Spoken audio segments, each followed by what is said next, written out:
Welcome back to Thinking Critical. This is Wes, and it's time for my final comic book review of the week. We are talking about Ten of Swords Stasis #1.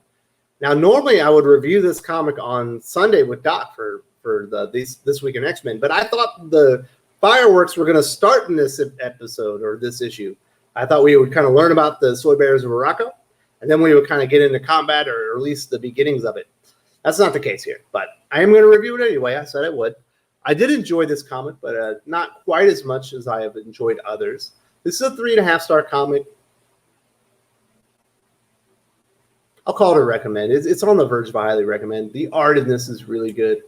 Pepe Larraz and Mahmoud Asrar do a really good job. It's almost seamless between the two.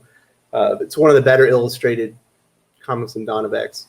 I put it right up there with Creation. Underneath, I would put it underneath the two comics that Bogdanovich did for like Wolverine and X-Force. I also put it underneath the New Mutants comic by Rod Reese, but I would put this like right out equal with the RB Silva stuff that he did with Creation. I believe he also did X-Men 13.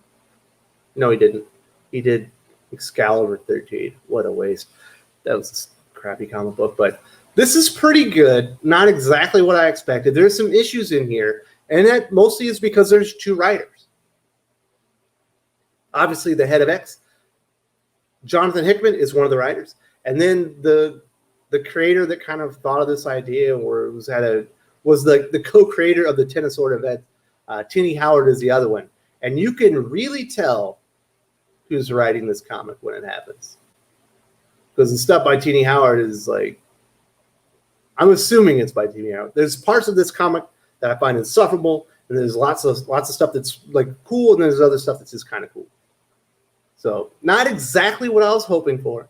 I thought this was going to be the beginning of the fireworks, like the beginning of the conflict. You know, the Mortal Kombat, whatever you want to call it. It's a Mortal Kombat ripoff. Is it a ripoff of Mortal Kombat or Contest of Champions? You tell me. Which one is it ripping off? I think it's Mortal Kombat, but I guess you can see Contest of Champions. Maybe it's a bit of both because it's in the Marvel realm. But beware the Swordbearers of Arakko. And we do get introduction to each and every Swordbearer. Very brief introduction. Some of them better than others, but you know, if you're reading Ten of Swords, you have to read this comic. Is it as good as Creation? Not in my opinion. Is it as good as there's been better chapters, but this is squarely in the middle. Like upper middle, this is all right. This is pretty decent. Now, before I get into the details, I do want to say, if you haven't subscribed to the channel, subscribe, hit the bell for notifications, give me a thumbs up if you enjoy this review, give me a thumbs down if you don't. Either way, I definitely want to hear your thoughts on Ten of Swords Stasis #1.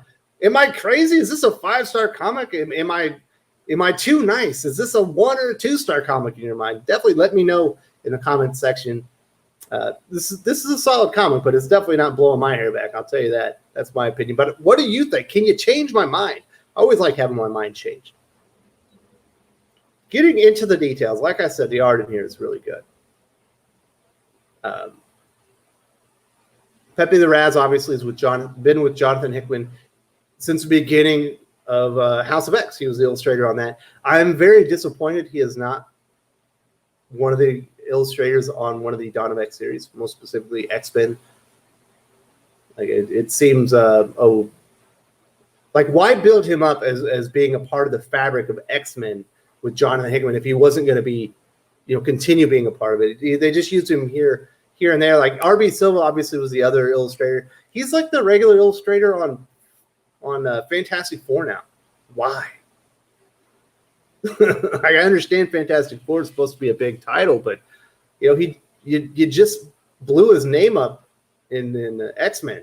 Why isn't he on an X-Men book? Why isn't Pepe Larraz on an X-Men book? Not only did he do Dawn of X before that, he did Extermination with Ed Brisson, which was the last good X-Men story for like 5 years before this. Excellent. If you haven't read that, go check it out. Much better version of Young Cable, I'll tell you that. But I really did like the art. There's a lot of really great scenes in here. Some of the character designs of the Swordbearers of Arakko I could do without. Pestilence with the big red head? Not very impressed. Death, the one that looks like the Egyptian like pharaoh dog guy. I think they could have done something cooler. But there's some really neat stuff. Like Iskal the Unbroken, or the one that can't lose. She looks pretty cool. War looks good. I really do like the Summoner. Annihilation's cool. The Red Root guy, whatever. Yeah, so there's some really cool designs. They do a really good job. A lot of action. Well, not a lot of action. When the action happens, it is fun to see. This is a Saturnine and Apocalypse heavy issue when they're not talking about the Swordbearers of Arakko. We're definitely going to get into that. So, yeah, the art's really good. I enjoyed that a lot. Now, getting into the story, the beginning of it is absolutely insufferable. It's like the politics of Otherworld as Saturnine oversees the whatever realms and whoever's in them. Like, who cares? Every time the story, when I talk about the story, I mean Ten of Swords, every time they visit Otherworld, I hate it. I hate the setting. I hate the way people talk. I hate the way that she portrays everybody there. It's so off-putting. And I blame most of that on Tini Howard. Although I don't think, medieval mutants is the greatest idea of all times. But there have been writers in the past have made it work. Like, we even get the floating upside-down kingdom in one of the pages. And I don't know. The artists really do. I mean, there's a dude with a pig head in the stockyard. So that's weird. But no, the setting just sucks. Like, here's a and this is also weird. I will say this Sheriff Gia Whitechapel. Do not ever Google that unless you want to see some X-rated links and stuff like this. This is a comic book that, in theory, you could let your kids read, and they're putting a character name in there that if my son ever reads this, he goes and puts it in Google, he's going to find porn. I'm not happy with that. I'll tell you that right now. As a parent, I think that's really stupid. Just as someone who enjoys comic books, I think it's dumb to put in, like, sneak a porn star name into a character. Like, what if somebody enjoyed this Gia Whitechapel sheriff character and they wanted to, she knew, is that character have history? Do I want to go back and read something about her? And they put it in there and they get somebody getting peed on. Like, get your shit together, fucking Jordan White and Jonathan Hickman. So, God. All right, beyond that, this is just stupid. Just listen to the way this character speaks. I automatically hate the character. This is Sheriff Gia. Sorry for not speaking up sooner, ma'am, but we ain't interested in a boat. Places like the Mercator can't lock us out forever and still claim a seat at the meeting. My posse and I will go in there and shake and take a look around, and permission or not. Get out of here. So stupid. And just the politics of it, and like closed borders, and you can't enter our lands. Saturnine already proved that she can do whatever she wants. Like, how powerful is she? You know, obviously she was duped by the Braddocks, even though it was her own prophecy. We'll get into Saturnine here in a second, but just the politics in the beginning of it are absolutely stupid. I hated it. And like I said, you can tell when Tini Howard was the primary writer, creator behind the story, because it becomes insufferable, in my opinion. Some people are enjoying what Tini Howard's bringing on at Excalibur. I ain't one of them, I'll tell you that. Saturnine's characterization is another issue, and it has been an issue ever since I dropped all the Dawn of Exiles I didn't like. I dropped Marauders, New Mutants, Excalibur, Cable. So I didn't get all of the middle stuff. I just picked the stuff up when the event began. And I'm guarantee I ain't going back. Because every time, like I said, we're in another world, it sucks. And the Saturnine character, how powerful is she? She's so powerful that she can stop the Horde army of Amenth in Arakko, like snapping her fingers. And she tells a Wolverine here she can make him die by snapping her fingers. And she's threatening everybody, but she is completely duped by the Braddocks on a prophecy that she created for a sword that she had to give them. She's also got Sir Jamie Braddock of Avalon here, who's the biggest dumbass in comic books. He's obviously beyond annoying, yet he remains. If she's so powerful, why doesn't she just snap him out of existence and do us all a favor? And then, there's like this stupid, I guess, pestilence and Famine are the are the regents of Dryardar, or whatever the hell it's called, and because that's where the Arakko army entered Otherworld, and they took it over. They're the regents now. They're representatives. And they're like having this weird back and forth. It's like, are you powerful? Why are you even arguing with anybody? If they piss you off, kill them. I don't know. The characterization on this character is all over the place. Is she powerful or not? Is she stupid or is she really smart? You can't be all of that. You know what I'm saying? I don't know. And she likes tarot cards, which is very off-putting. But the very beginning, after we get to the stupid politics, we do get to meet the Swordbearers of Arakko. There are a couple of them that I thought were high points. I like Pog. Now, I think his motivation for entering the fight pretty much non-existent. They said, we're going to give you can have something. There's a world you can conquer if you join us. He goes, well, if there's a world I can conquer, let me join you, even though I didn't want to.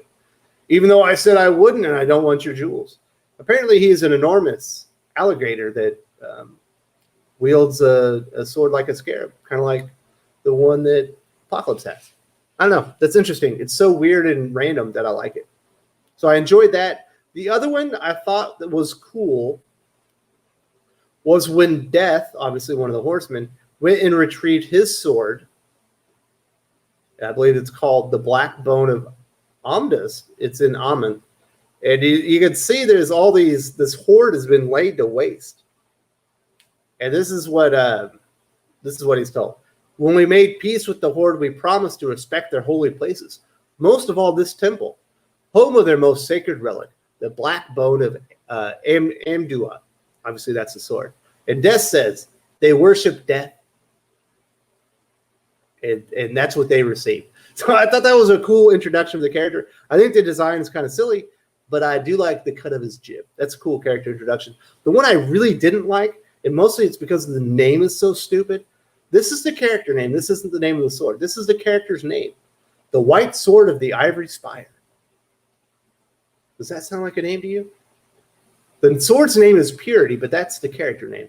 It's very stupid. Also, the motivation is like, I told you you'd come and beg, and I'm not going to help you unless you beg for me to help you. And then they're like, we're not going to beg, but if you help us and we win, we'll give you whatever you want. And he's like, that's all I needed to hear.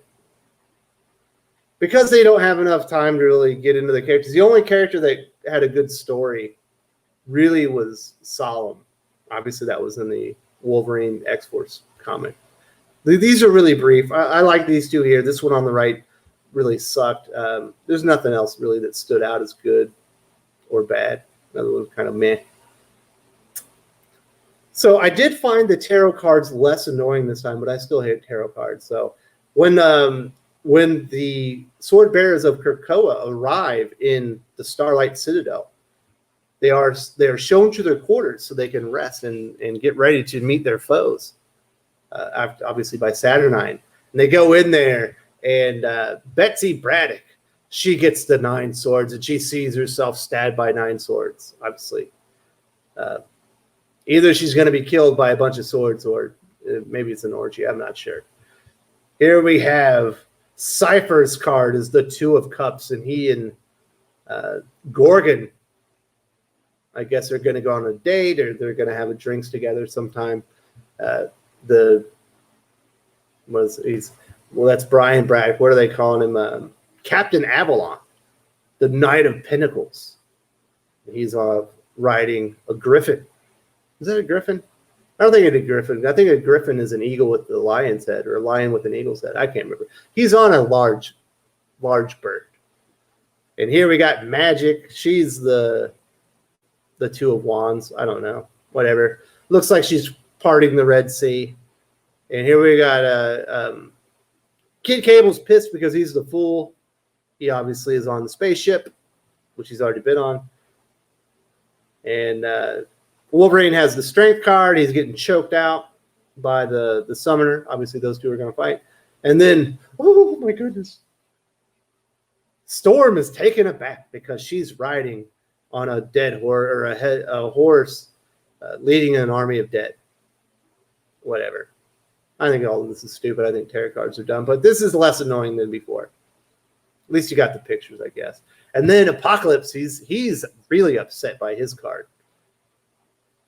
And we learned it ends up being the big reveal that isn't a big reveal because it's the thing that we all said. His card was the Lovers, and it's he and Genesis embracing, and he confronts Saturnine. He's like, what the hell is this, lady? And they have this really boring, stupid conversation. Must have been a Tini Howard moment because I wanted to throw the comic book, or actually my tablet, against the wall because I read it digitally. And then he finally sees Annihilation. Annihilation's mask comes off. It's obviously Genesis, the character we all knew it was from the beginning. Not a big reveal. I think this was supposed to be a moment. It does fall flat because it was very, very choreographed. I didn't mind them choreographing the Horseman turning on Apocalypse and Creation. I thought that was a cool moment. Even though I knew it was going to happen, I did like it. And this one, I was like, wah, wah, wah. Knew that was coming. So, I don't know. She is who we thought she was. Genesis is who we thought. Annihilation is who we thought she was. You know, what part does the Annihilation mask play as far as controlling her? Does she control the mask? We shall see.